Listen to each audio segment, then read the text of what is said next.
యజ్ఞేశ అచ్యుత గోవింద మాధవ అనంత కేశవ కృష్ణ విష్ణో హృషీకేశ వాసుదేవ నమోస్తుతే శ్రీ వాసుదేవ నమోస్తుతే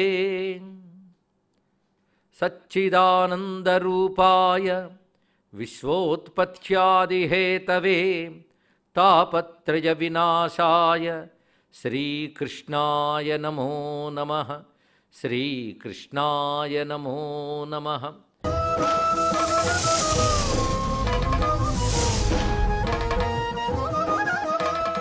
పుణ్యశ్లోకం తదా రాజన్ అభివాజ్య కృతాంజలి. రెండు చేతులతో నమస్కారం చేసి పుణ్యశ్లోకుడైన నలునితో అంటున్నాడు, నీ కీర్తి అక్షయముగా ఉండుగాక, నువ్వు నూరేళ్ళు ఆనందముగా జీవింతువుగాక. ఎందుకంటే నీ వల్ల ప్రాణాలు పొందేను నేను ఇక్కడ. కీర్తిరస్తు తవాక్షయ్యా జీవ వర్షశతం సుఖీ యోమే వితరసి ప్రాణాన్ అధిష్టానంచ పార్థివ అని నమస్కారం చేశాడు. అప్పటి నుంచి నలదమయంతులు పాలన చేస్తున్నారు. బహుకాలం పాలన చేశాడు ధర్మబద్ధంగా. ఇది నలచక్రవర్తి యొక్క కథనాయన అని చెప్తూ, నీకు నేను ఆ అక్షహృదయ విద్యను పుడిస్తున్నాను తీసుకున్నాడు బృహదస్సుడు ధర్మరాజుతో. కానీ తర్వాత వెళ్ళి జోదం ఆడలేదు, ఆ అవసరం రాలేదు. అక్షహృదయ విద్య ఎందుకు ఇచ్చాడు? రక్షణ. పాశుపతాస్త్రం కూడా పొందాడు, అది ప్రయోగించాడు అర్జునుడు లేదు. కానీ విద్యలు ప్రయోగించడానికే కాదు, విద్యల్లో శక్తి వీళ్ళలో ప్రవేశించి రక్షిస్తుంది. ఇది తెలుసుకోవాలి ఇక్కడ. అలా పొందాడు. ఇక్కడ బృహదస్సుడి విధంగా బోధించి ఒక గొప్ప మాట చెప్తున్నాడు. ఈ దివ్యమైనటువంటి ఈ గాథ ఏతే ఉన్నదో అది అద్భుతమైనది. ఇప్పుడు తెలిసిందా కష్టాలు నీ ఒక్కడికే వచ్చినట్టు పెద్ద బాధపడుతున్నావు. ఇప్పుడు చెప్పిన కథతో పోలిస్తే నీది కష్టమే కాదు. చక్కగా ముగ్గురు అన్నదమ్ములు ఏమన్నా ఏం చేయమంటావు అని చేతులు కట్టు కూర్చున్నారు. అనేక మంది విప్రులు వచ్చి నీకోసం మంత్రాలు జపాలు చేస్తూ రక్షణగా ఉన్నారు. ధౌమ్యుడు నీ దగ్గర ఉన్నాడు, మీ ఆవిడ నీ దగ్గర ఉన్నది. దాని పేరు అక్షయ పాత్ర. హాయిగా కాలం గడుస్తుంది. ఎప్పుడు చెప్పు నలుడికి దమయంతి పడ్డ బాధలు మీది అంతా. కనుక కష్టాలు సుఖాలు వస్తూ ఉంటాయి పోతూ ఉంటాయి నైనా, దానికి దిగులు పడిపోకూడదు సుమా. ఇది బాగా తెలుసుకో. ఇది అస్థిరత్వంచ సంసిత్య. గొప్ప ఈ కథ ద్వారా నేర్చుకోవాల్సింది ఏంటో చెప్తున్నాడు మహానుభావుడు. ఇతిహాసమిమం చాపి కలినాశనమచ్యుత. ఇతిహాసానికి మరొక పేరున్నది. ఇది కలినాశన ఇతిహాసం. అంటే ఇతిహాసం చెప్పుకుంటేనే కలిదోషాలు పోతాయట. చూసారా, ఎంతో కొంత కలిదోషములు తొలగిపోతాయి. నలచరిత్ర శ్రద్ధగా వింటే కలి సంబంధమైన దుఃఖం కానీ ప్రభావం కానీ ఎంతో కొంత తొలగడం తథ్యమండి. నువ్వు విన్న శ్రద్ధ బట్టి, నీ శ్రద్ధ భక్తి బట్టి ఫలితం ఉంటుంది ఎప్పుడైనా. అది ఎక్కువ తక్కువ అనేది నీ శ్రద్ధ ఎక్కువ తక్కువ బట్టి ఉంటుంది. ఇక్కడ అది ఒకేసారి ఇద్దరు చేసినా ఒకరు పొందిన సిద్ధి ఇంకొకరు పొందలేకపోతున్నారు. ఎందుకంటే శ్రద్ధాలోపం వల్ల. కొందరు చెప్తారు చేస్తారు కానీ నిజంగా జరుగుతుందా? చెప్పారు కానీ చేసేద్దాం అలాగే తీరిగ్గా ఉన్నాం కదా అని చేస్తారండి. అందుకే పెద్ద ఫలితాలు రావు. అంటే ఆ శ్రద్ధ అంత ముఖ్యం. శ్రద్ధే ఎక్కువ తక్కువ సిద్ధుడికి కారణం.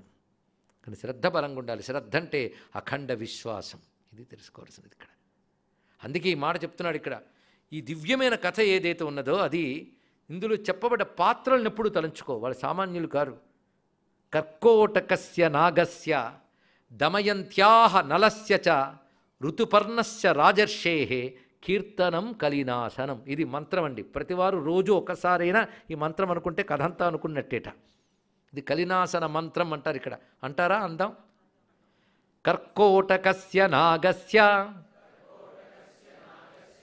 దమయంత్యాహ నలస్య చ ఋతుపర్ణస్య రాజర్షేః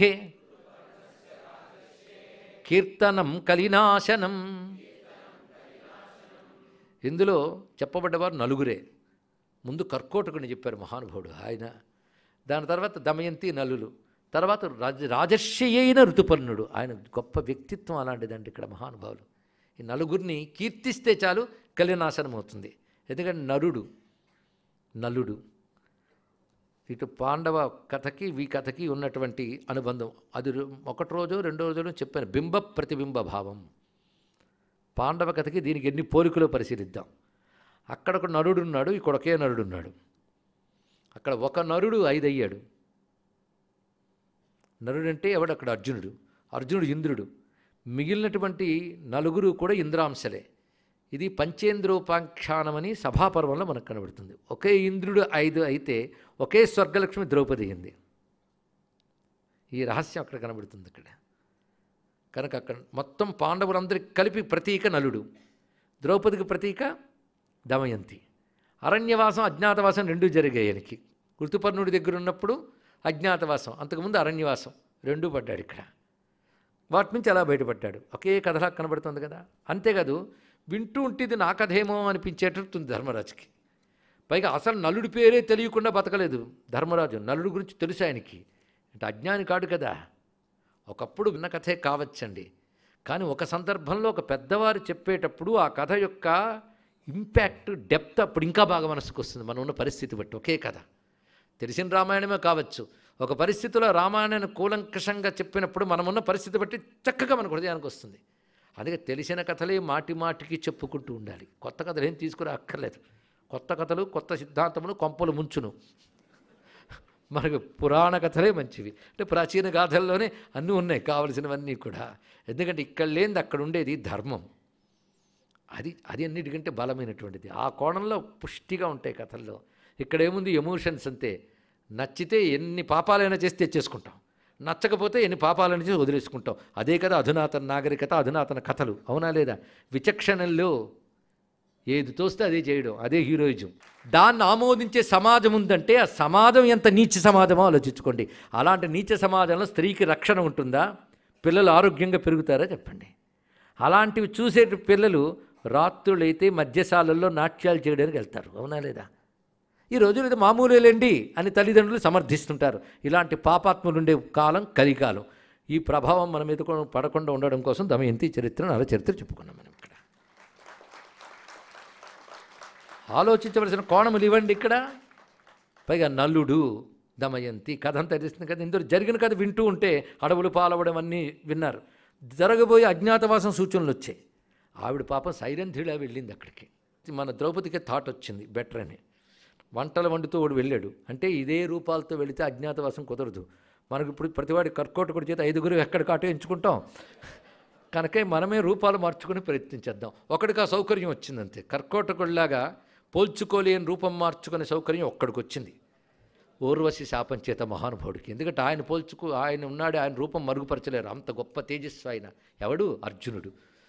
కనుక ఆయనకి బృహన్నల రూపం ఊర్వశి శాపం వల్ల వచ్చింది. ఆ కథను అందుకే మొదటి రోజు ప్రస్తావన చేసుకున్నాం. ఆయన ప్రతిశాపం ఇవ్వలేదు, ఆమె శాపం ఇచ్చినా మౌనం వహించాడు, ధర్మంలో నిలబడ్డాడు. ఏమాత్రం మోహానికి లోను కాలేదండి.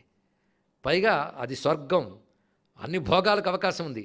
కానీ తన భారతీయ ధర్మాన్ని అనుసరించి భోగం వైపు వెళ్లకుండా తన ధర్మంలో తాను ఉన్నాడు.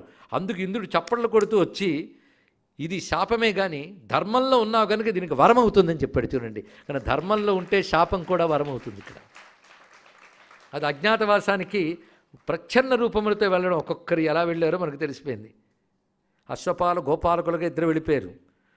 ఆ నలుడు వేసిన పాత్ర ఇంకోటి వేశాడు ఆయన. ఏది? వలలుడు, వంటవాడు. నల, భీమ, పాకం గుర్తుపెట్టుకోవడానికి. ఈయన బృహన్నల, ఆయన కంకుబట్టు.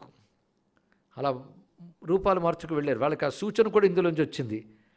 అక్కడ అజ్ఞాతవాసం ఎంత విజయవంతమైందో మీ ధర్మం వల్ల, ద్రౌపదీదేవి తపస్సు వల్ల, పాతివ్రత్యం వల్ల మీరు కూడా అలా విజయం సాధిస్తారని అభయవచనం బృహదస్సుడిలో వచ్చి వచ్చిందండి. ఎన్ని విషయాలు! ఒకవైపు మార్గం సూచించాడు, మరొకవైపు ఆశీర్వదించాడు, మరోవైపు ఈ కథ ద్వారా ఒక దివ్య శక్తిని ప్రవేశింపజేసి మానసికమైన సర్వదోషాలని తొలగించాడు బృహదస్సుడు. మహర్షి యొక్క కారుణ్యం ఉన్నది. అలా బృహదస్సుడిని పంపించి ధర్మరాజాదులకి ఆ శక్తినిచ్చిన కృష్ణ పరమాత్మగా నమస్కారం చేసుకోవాలి. అసలు ఆట ఆయింది, ఆయన అనుగ్రహిస్తున్నాడు. భారతం, భాగవతం ఏది వింటున్నా మరవకుండా హృదయంలో ఉంచుకోవలసింది వాసుదేవుణ్ణి. ఆయన మరవకూడదు ఆ కృష్ణ పరమాత్మని. అటువంటి దృష్టితో ఇది వినాలి మనం ఇక్కడ. ఈ విధంగా నలచక్రవర్తి యొక్క గొప్పతనం చెప్తున్నాడు. అంతేకాదు నల జీవుడు అని అర్థం ఇక్కడ. వాడికి ఎవరితో అనుబంధం అంటే దమన శక్తి కలిగినటువంటి బుద్ధి. దమన శక్తి, దమనం అంటే నిగ్రహం. అన్ని తపస్సులకి, అన్ని సాధనలకి బేస్ ఇంద్రియ నిగ్రహం అండి, తెలుసుకోండి ఇక్కడ. ఇంద్రియ నిగ్రహం ధర్మాల్లో ఒకటి కాదు గిట, ధర్మాలన్నిటికీ పునాది అది. అది ఉంటే అన్నీ వచ్చేస్తాయి. కానీ దమనం అంటే అందుకే దమము గురించి ఇదే భారతంలో శాంతి పర్వంలో చెప్తాడు. దమమే తపస్సు. దమాన్ని ఆధారం చేసుకున్న సత్యము, అహింస ఇత్యాదులన్నీ ఉంటాయి, కానీ దమము గొప్పది. ఆ దమ మహర్షి నుంచి వచ్చినటువంటి వరం చేత పుట్టినావిడే దమయంతి. ఆ దమంతో ఈ నర బుద్ధిని లేదా నరునికి ఆ దమం కలిగిన బుద్ధిని కలపాలి అంటే హంస రావాలి. హంసః పరమహంసః ఆచార్య, ఆచార్యుడు వచ్చి చూపించాడు అక్కడ. బాగుంది, అంతా ఉన్నది, కానీ ఆ సమయంలో దేవతల అనుగ్రహం కావాలి, లేకపోతే అది జరగదు. దేవతలు అంటే ఇంద్రియాధిదేవతలు, ప్రకృతి అధిదేవతలు, వాళ్ళు అనుగ్రహించాలి. అంటే ఇంద్రియాలు ఇవన్నీ అనుకూలిస్తేనే దమమైన బుద్ధితో అనుబంధం. వాళ్ళే దేవతల రూపంలో వివాహానికి వచ్చారు ప్రధానంగా అక్కడ గమనించుకోవాల్సింది. అందులో ఉన్నది ఇంద్రుడు, సర్వదేవతలకు ప్రతీక ఇంద్రుడు.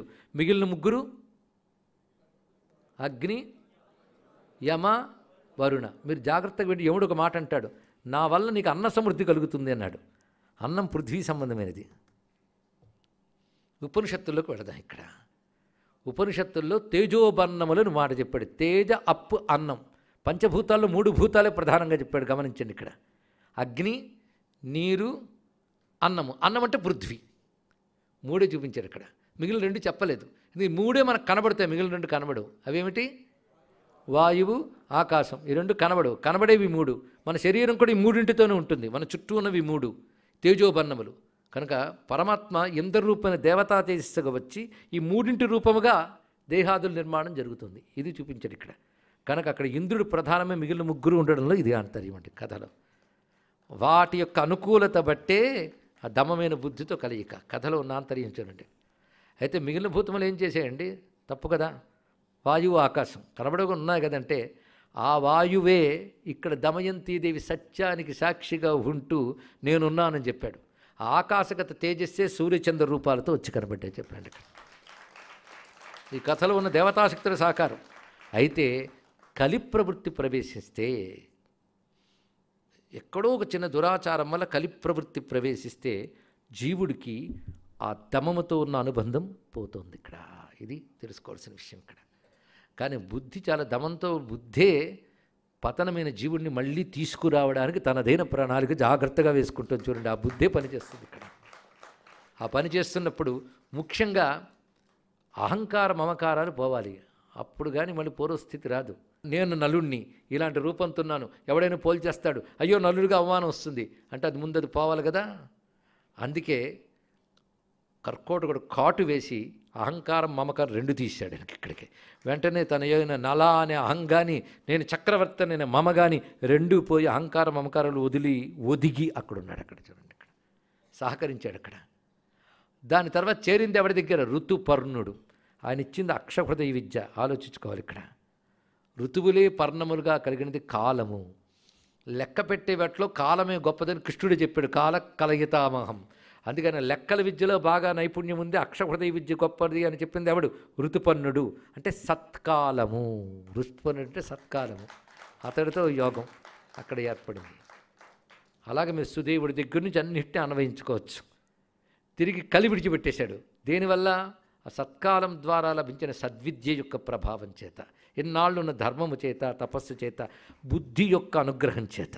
దమయంతి తపస్సు అన్నారు కదా, ఇన్నిటి చేత వదిలిపెట్టి మళ్ళీ పూర్వస్థితిని పొందగలిగారు. ఇది నలదమయంతి కథని మీరు తాత్వికంగా అన్వయించుకుంటే ఇంత విశేషం ఉన్నదండి. మొత్తానికి ఎంత పవిత్రమైన కథ ఇది అని చెప్తూ, శక్యమాశ్వసితం శ్రుత్వా తద్విధేన విశాంపతే. దీని మాహాత్మ్యం చెప్పాలి అంటే నా వల్ల కూడా కాదయ్యా అంటున్నాడు బృహదస్సుడు. దీన్ని బట్టి ఎంత మహిమాన్వితమైన గ్రంథమో చూడండి ఇక్కడ. అస్థిరత్వంచ సంచిత్యా పురుషార్థస్య నిత్యదా తస్యోదయే వ్యయే చాపి న చింతయితుమర్హసి. కొన్ని శ్లోకాలు మీరు తేలిగ్గా తీసుకుంటున్నారేమో కానీ గోల్డెన్ వర్డ్స్ లాగా రాసి దాచిపెట్టుకోవలసిన వాక్యం అండి ఈ శ్లోకం. గట్టిగా ఎవడైనా పదవిలో గెలిచేమో అనగానే ఈ శ్లోకం రాసి ట్రాన్స్లేషన్తో వాడికి ఇవ్వండి. అద్భుతంగా పనిచేస్తుంది. పురుషుడికి కలిగే ప్రయోజనాలన్నీ కూడా స్థిరమైనవి కావు అని తెలుసుకో. అందుకే సంపద కలిగిందని విర్రవేగడం కానీ, సంపద నశించిందని చింతించడం కానీ కూడదు. ఇది చాలా గుర్తుపెట్టుకోవాల్సింది ఇక్కడ. అవి వస్తూ ఉంటే పోతూ ఉంటాయి, కానీ వచ్చినప్పుడు పొంగిపోవడం, పోయినప్పుడు కుంగిపోవడం రెండూ కూడదు. ఆ దృఢచిత్తం వచ్చినప్పుడే తెలుసుకోవాలి, ఇది ఎప్పుడైనా పోతుంది అని. ఇక్కడ ఆ దృష్టితో ఉండాలి. అది పోయినా పర్వాలేదనే మనస్థితి నీ దగ్గర ఉండాలి ఇక్కడ. అప్పుడు ఆ మనస్సులో ధర్మం ఉందనుకోండి, అది నిలవడమే ప్రధానం. విషమావస్థితే దైవే పౌరుషే అఫలతాంగతే విషాదయంతి నాత్మానం సత్వోపాశ్రయణో నరాహ. దైవం ప్రతికూలంగా ఉన్నప్పుడు, దైవం ప్రతికూలంగా ఉంటే టైం బాగులేనప్పుడు అని అర్థం. ఇక్కడ దైవం అంటే దేవుడు భగవంతుడు అని కాదండి అర్థం. ఇదివరకుడు చేసుకున్న కర్మల ఫలం పేరు దైవం. దైవ శబ్దానికి ఇదే అర్థం. దైవం దిష్టం భాగధేయం అదృష్టం అని పర్యాపదాలు ఇవి. కానీ అదృష్టం అనుకూలంగా లేదు. అదృష్టం ఎక్కడి నుంచో వచ్చి పడదు, ఇదివరకు నువ్వు చేసుకున్న కర్మల ఫలమే. అది నీకు తెలియదు కనుక అదృష్టం దాని పేరు. ఇక్కడ దానికి దైవం అంటారు. దైవం అంటే దేవుడు అని కాదు. ఇక్కడ దేవుడు ఎవరికి అనుకూలం కాడు, ఎవరికి ప్రతికూలం కాడు, అలాగే ఉంటాడు ఆయన. ఇక్కడ నీ కర్మల ఫలాలే దైవము అని చెప్పబడుతుంటాయి. ఇక్కడ అలా దైవం ప్రతికూలంగా ఉన్నప్పుడు, పురుష ప్రయత్నాలు ఫలించనప్పుడు, రెండు మాటలు వేశాడు. ఒక్కొక్కడు దైవం ప్రతికూలంగా ఉండొచ్చు, పురుష ప్రయత్నంతో దాటిపోవచ్చు. అంటే ఆ దైవం బలహీనంగా ఉంటే, పురుష ప్రయత్నం బలంగా ఉంటే అది పోతుందండి. ఇది తెలుసుకోవాలి ఇక్కడ. ఒక్కొక్కప్పుడు దైవం బలంగా ఉండి పురుష ప్రయత్నం బలహీనమైతే కష్టం తప్పక అనుభవించాల్సి వస్తుంది. ఒక్కొక్కసారి మన పురుష ప్రయత్నం గట్టిగా ఉండు, దైవ బలం తక్కువగా ఉంటే అధిగమించవచ్చు. దైవ బలం అంటే మళ్ళీ చెప్తాను, ఇది వరకు కర్మల ఫల బలం. అది అందుకే దైవ బలం ప్రతికూలంగా ఉంటే, పురుష ప్రయత్నాలు ఫలించనప్పుడు దుఃఖించడం ఎవరికైనా సామాన్యమే. కానీ సత్పురుషుడు మాత్రం దుఃఖించకూడదు, ధైర్యంతో ఉండాలి ఆ సమయంలో. ఇది తెలుసుకోవాలి ఇక్కడ. ధైర్యంగా ఉండాలని మాట ఎవడికి? కష్టం వచ్చిన వాడికి. సుఖం కొన్నప్పుడు అందరూ కూడా ధైర్యంగా ఉండాలండి. ధైర్యం అంటే ఏమిటో లెక్చర్ రాస్తాడు వాడు, పేపర్ సబ్మిట్ చేస్తాడు పర్సనల్ డెవలప్మెంట్ క్లాసులో. ఈ లోపల వాడికి ఫోన్ వస్తుంది, మీ ఆవిడ అర్జెంటుగా రమ్మంటుంది, అర్జెంట్ కాల్ అటెండ్ కాకపోతే ప్రమాదం అండి అని. ఇక్కడ వెంటనే తర్వాత చూద్దామండి, ఇప్పుడు వస్తాను వెళ్ళిపోతాడు. ఇదే ధైర్యం. కాబట్టి అనుకూలించి కబుర్లు చెప్పడానికి అందరికీ ధైర్యాలేనండి. ప్రతికూల పరిస్థితులు ఎలా నిలబడ్డావో తెలియాలి ఇక్కడ. కానీ ఎంత అద్భుతమైన మాట అండి. నిజంగా మానసికంగా కృంగిపోయినప్పుడు, హోప్లెస్ సిచ్యుయేషన్ వచ్చినప్పుడు ఈ ఒక్క శ్లోకం గుర్తు తెచ్చుకుంటే చాలదా మనస్సుకి ఎంత ధైర్యం ఇస్తుంది. ఇప్పుడు చెప్పండి, ఒక మోటివేషన్ ఇవ్వడానికైనా, సక్సెస్కి కావలసినటువంటి ధైర్యాన్ని ఇవ్వడానికైనా ఋషుల గ్రంథాల కంటే పనికొచ్చేవి మరొకటి లేవు అని ఈ శ్లోకాల వల్లనే ఒప్పుకుంటారో లేదో చెప్పండి. విషమావస్థితే దైవే పౌరుషే అఫలతాంగతే విషాదయంతి నాత్మానం సత్వోపాశ్రయణో నరాహ. సత్వ ఉపాశ్రయణ, ఎవడైతే సత్వాన్ని ఆశ్రయిస్తాడో వాడు మాత్రం కృంగిపోడు. సత్వము అంటే అర్థం ఇక్కడ అంతఃకరణం యొక్క బలం. సత్వము అంతఃకరణం, సత్వశుద్ధి అనే మాట ఉంది. అంతఃకరణం అని అర్థం ఇక్కడ మనోబలం. అది దృఢంగా ఉండాలి. సంఘటనలకేం వస్తూ పోతూ ఉంటాయి, నువ్వు దృఢంగా ఉండేది. ఇక్కడ సంఘటనకు తగ్గట్టు మారిపోతే ఇంక నీ గొప్పతనమే ఉంది. ధీరత్వం అంటే ఇది నాయన. పైగా ఈ నలచరిత్రను ఎవరైతే చెప్తారో, ఎవరు శ్రద్ధగా వింటారో వారికి వచ్చే ఫలితాలు చెప్తున్నాను, ఫలశ్రుతి చెప్తున్నాడు ఇక్కడ. ఏ చేదం కథయిష్యంతి నలస్య చరితం మహత్ శ్రోష్యంతి చాప్యభీక్షణం వై నా అలక్ష్మీన్ స్థాన్ భజిష్యతి అర్థాస్తస్యోపపత్స్యంతే ధన్యతాంచ గమిష్యతి. మహత్వపూర్ణమైన నలచరిత్ర ఎవరు చెప్తారో, ఎవరు శ్రద్ధగా వింటారో వారికి దారిద్ర్యం ఉండదు, సమస్త సంపదలు లభిస్తాయి, వాళ్ళు ధన్యులవుతారు. ధన్యులవుతారంటే ఏది సాధించాలో దాన్ని సాధిస్తారు. ఇది అర్థం.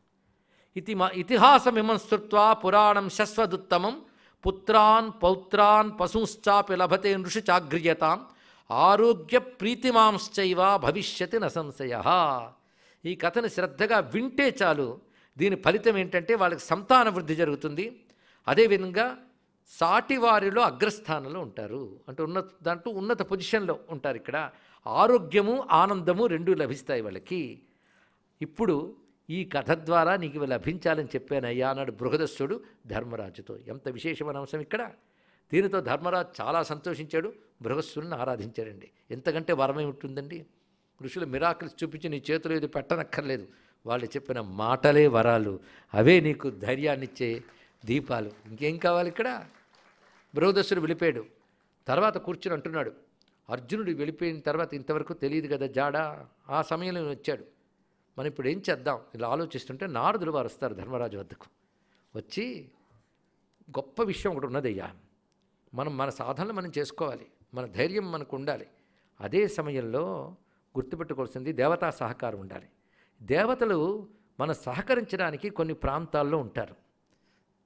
సర్వవ్యాపకుడు కదండి భగవంతుడు. ఆ కబుర్లను పక్కన పెట్టండి, ఇది పెద్ద పెద్ద కబుర్లు. అంతటా భగవంతుడు ఉంటాడు కదా అనేది ఎవడనాలంటే అంతటా భగవంతుడిని మాత్రమే చూడగలిగేవాడు అనాలి. వాడు సుఖం లేదు, దుఃఖం లేదు, రాగం లేదు, ద్వేషం లేదు. మనం ఉన్నది మాత్రం కోరికలు లేకపోయినా అవసరాలు ఉన్నాయి మనకి, సమాజంలో తిరుగుతున్నాం. అటువంటప్పుడు సర్వత్రా భగవంతుడు ఉన్నప్పటికీ పరమాత్మ వేరు, దేవతలు వేరు. ఆ పరమేశ్వరుడు సర్వవ్యాపకుడు, ఆయన తన శక్తులను దేవతలుగా ప్రకటించుతాడు. ఆ దేవతలు అందరూ ఉన్నారు. అంతేకాదు పరమాత్మ ఉపాస్య దేవతలుగా శివ విష్ణువాది రూపములతో ఉంటాడు. వారిని మహర్షులు తపస్సు ద్వారా అనుగ్రహింపజేసుకుంటారు. అప్పుడు వారి అనుగ్రహానికి తగ్గట్టుగా ఆ దేవతలు ఒక చోట తమ శక్తిని ఆవిర్భవింపజేస్తారు. అలా ఆవిర్భవింపచేసిన చోటులే క్షేత్రములు, తీర్థములు. ఈ తీర్థములు, క్షేత్రములు సేవించడం వల్ల మనస్సుకి పవిత్రత ఏర్పడుతుంది. ఎందుకంటే ముందు పాపం పోతూ ఉంటే పాపఫలమైన దుఃఖం పోతుంది. పాపం పోగొట్టే శక్తి క్షేత్రతీర్థాలకు ఉంటుంది కనుక అవి సేవించాలి. అంతేగాని అక్కడికి వెళ్ళడం వల్ల సజ్జన సాంగత్యం కూడా లభిస్తుంది. మహాత్ములు ఆ క్షేత్రశక్తి, దేవతాశక్తి యొక్క ప్రభావం మనల్ని అనుగ్రహిస్తుంది. తద్వారా ఒక్కొక్కసారి గ్రహాలు ప్రతికూలతలు ఏమైనా ఉంటే అవి తొలగిపోతాయి. అందుకే క్షేత్రయాత్ర, తీర్థయాత్రలు చేయాలయ్యా. అంతేగాని ఏం చేస్తాం, మొత్తం రాజ్యం కోల్పోయాం కదా అని ఏడుస్తే అంతకాలం కూర్చుంటారు. మా తమ్ముడు వెళ్ళిపోయాడు, ఇంతవరకు రాలేదు, రేపో మాపో వస్తాడు. వచ్చినప్పుడు ఆహా వచ్చేవా అంటావు. ఎంతకాలం ఏడిచిన ఏడుపు అంతా ఏమైపోయింది అప్పుడు. కనుక దుఃఖిస్తూ సమయం వ్యర్థం చేసుకోకు, సాధనకు వినియోగించుకో. సాధన నీకు బలాన్నిచ్చే చోట్లు తీర్థములు అంటూ నారదులు వారు తీర్థయాత్రలు, క్షేత్రయాత్రల గురించి ఇక్కడ ప్రారంభిస్తారండి. సుమారు 50-60 అధ్యాయాలు తీర్థయాత్రా పర్వ విధానములు. తీర్థయాత్రలు అంటే ఏమిటి, క్షేత్రములు అంటే ఏమిటి అంటే టూరిస్ట్ బస్సు బుక్ చేసేసుకుని వాళ్ళతో పాటు మనకు హోటల్లో మంచి గదులు భోజనాలు పెడతారని కాదుట. తీర్థయాత్ర ఎలా చేయాలి, క్షేత్రం ఎలా చేయాలి, ఎలా వెళ్ళాలి, అక్కడ దేవతల్ని, పితృదేవతల్ని ఎలాగ ప్రసన్నం చేసుకోవాలి, తీర్థయాత్రకు వెళ్ళినప్పుడు అక్కడ ఉన్న దేవతలు, తీర్థదేవతలు, క్షేత్రదేవతల యొక్క ప్రసన్నత కోసం చేయవలసిన విధులు ఉంటాయి. అలాగే తీర్థయాత్రకు వెళ్ళేవాడు తప్పనిసరిగా చేయవలసింది పితృవిధి, తీర్థవిధి అంటారు ఇక్కడ. అవి చెయ్యాలి, అప్పుడే తీర్థయాత్ర సాఫల్యం. ఇవి చేయడం వల్ల పితృదేవతల అనుగ్రహం లభిస్తుంది, తీర్థదేవతల కృప లభిస్తుంది, సమస్యలకు పరిష్కారాలు కూడా లభిస్తాయి. అది కాని కాలాన్ని అలా వినియోగించుకోవాలి అని వీళ్ళు మాట్లాడుతూ ఉండగా ఆశ్చర్యకరంగా లోమసుడనే మహర్షి అక్కడికి వస్తాడు. ఈ లోమసుడిని ఇంద్రుడు పంపుతాడు. ఎందుకంటే ప్రస్తుతం అర్జునుడు మన దగ్గర ఉన్నాడు, ఇంత చాలా పని ఉంది, ఈయన ఎక్కడున్నాడని గాబరా పడుతుంటాడు ధర్మరాజు. ఆయన వద్దకు వెళ్ళి కొంచెం చెప్పి తీర్థయాత్రలు, క్షేత్రయాత్రలు చేసి రమ్మని లోపల అని పంపించాడు. ఇక్కడ లోమసుడు వచ్చి తీర్థయాత్ర, క్షేత్రయాత్ర విధులు చెప్తాడు. అప్పుడు బయలుదేరుతారు. వీళ్ళకు పెద్ద ధైర్యం ఏంటంటే పక్కన ధౌమ్యుడు ఉన్నాడు. ఉత్తమ పురోహితుడితో తీర్థయాత్ర చేయాలి. ఎందుకంటే ఆ తీర్థం ఏమిటి, క్షేత్రం ఏంటో చెప్పాలి. అంటే కేవలం పురోహితుడు అంటే సంభావనాశాపరుడు మాత్రమే కాదు, ధర్మశాస్త్రం తెలియాలి, తీర్థయాత్ర, క్షేత్రయాత్ర విధులు తెలియాలి, ఎప్పుడు ఏ కష్టం వస్తే పరిష్కారంగా శాస్త్రం ఏం చెప్పిందో ఆ క్రతువు చేయించాలి. ఇవన్నీ కూడా అలాంటి వాడిని పక్కన పెట్టుకుని తీర్థయాత్ర, క్షేత్రయాత్ర వెళ్ళాలి. లోమసుడు కూడా వస్తాడు మీతో పాటు. బయలుదేరారు వీళ్ళందరూ. నారదుల వారు కూడా కొంత సహకరించారు. ఎన్ని రకాల తీర్థాల గురించి, ఎన్ని క్షేత్రాల గురించి వర్ణిస్తాడో అధ్యాయాలన్నిట్లో. అవన్నీ చెప్పేస్తామని ఆశపడకండి, ఉన్నాయని మాత్రమే చెప్పుకున్నాం. వాటి విలువ తెలుసుకోవడం కోసం. చిత్రం ఏంటంటే ఆ కాలానికే భారతదేశంలో ఎన్ని రకాల తీర్థాలు, ఎన్ని క్షేత్రాలు ఉన్నాయని తెలిస్తే ఇప్పుడు మనం అనుకుంటున్న సనాతన ధర్మం ఎంత ప్రాచీనమైందో మనకు అర్థమవుతుంది. ఇక్కడ రామచంద్రమూర్తి సీతా సమేతరి చూసిన వాటిని వాల్మీకి కొన్ని వర్ణించాడు. ఇక్కడ ఇంచుమించు అన్ని తీర్థములు వర్ణించారు. ఇక్కడ ఆ తీర్థములు హిమోత్పర్వత ప్రాంతంలో ఉన్న తీర్థాలు. మన శ్రీశైల మహాక్షేత్రం గురించి అద్భుతంగా వర్ణిస్తారండి ఇక్కడ. అలాగే వెంకటాచలం గురించి, పుణ్య నదుల గురించి చాలా చెప్తాడు. మహాభారతంలో తీర్థయాత్ర గురించి చాలా చోట్టుంది. చివరికి బలరాముడు కూడా తీర్థయాత్రలు చేసి వచ్చి ఏవేవి చూసినా చెప్తాడు. అందులో ఈ మహాక్షేత్రంలో విశేషం తెలుస్తుంది. కాశీ మహాక్షేత్రం, నైమిషారణ్యం, ప్రయాగ, గయ, వీటి విశేషాలన్నీ చెప్తుంటాడు. చెప్తూ ఒక మాట అంటాడు నారదుల వారు, ఇవి వింటే చాలయ్యా తీర్థదేవతల యొక్క అనుగ్రహం కూడా లభిస్తుంది అన్నాడు. ఇక్కడ ఏం కావాలి, అలాంటి పవిత్రమైన తీర్థయాత్ర విధులు అవి చెప్పాక ధర్మరాజు బయలుదేరి అవన్నీ చేస్తారండి. తీర్థయాత్రలు అవన్నీ చేయడం, అక్కడ కొందరు మహర్షులు కనబడ్డం, ఆ క్రమన్నప్పుడు అక్కడ వారు కొన్ని మహర్షులు చెప్తారు.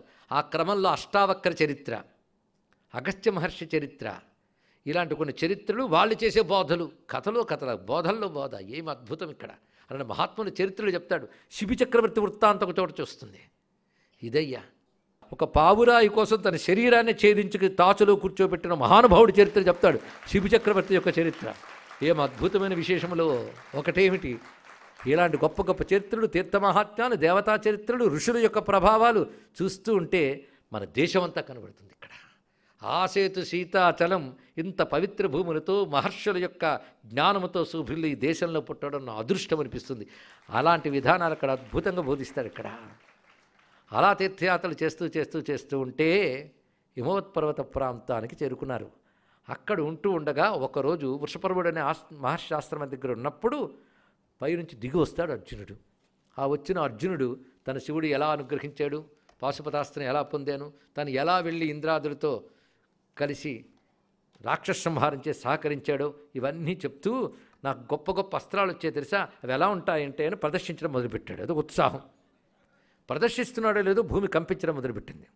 అప్పుడు నారదుడు వచ్చి, తప్పు సుమా, ఎప్పుడు పెడితే అప్పుడు విద్యలను అలా ప్రదర్శించరాదు, అవి నీళ్ళు దాచుకో, కుతూహలం కాదు విద్య అంటే, తెలుసుకో. ఇది తెలుసుకోవాల్సింది ఇక్కడ. అందుకే ఉన్న విద్యలన్నీ బయట పెట్టేయాలంటే ప్రపంచానికి ప్రమాదం. వెపన్స్ ఎన్ని కొత్తవి కనిపెట్టినా ఇంటింటికి పంచరు, తెలుసుకోండి ఇక్కడ. అది రాజమర్యాద, లోకక్షేమం అది ఇక్కడ. అది ఎప్పుడు పెడితే అప్పుడు ఇవన్నీ ప్రదర్శించరాదని ఆయన అని హెచ్చరించారు. వాళ్ళు బాగానే ఉన్నారు. ఈ సమయంలో భీముడికి ఒక్కోసారి అడవంతా చూడగానే ఒంటరిగా వెళ్దామని, పైగా మంచానికి ఎప్పుడు భుజబలం, బాహుబలం, శరీర బలం మీద నమ్మకం, ఉత్సాహంగా బయలుదేరి వెళ్ళాడు భీముడు.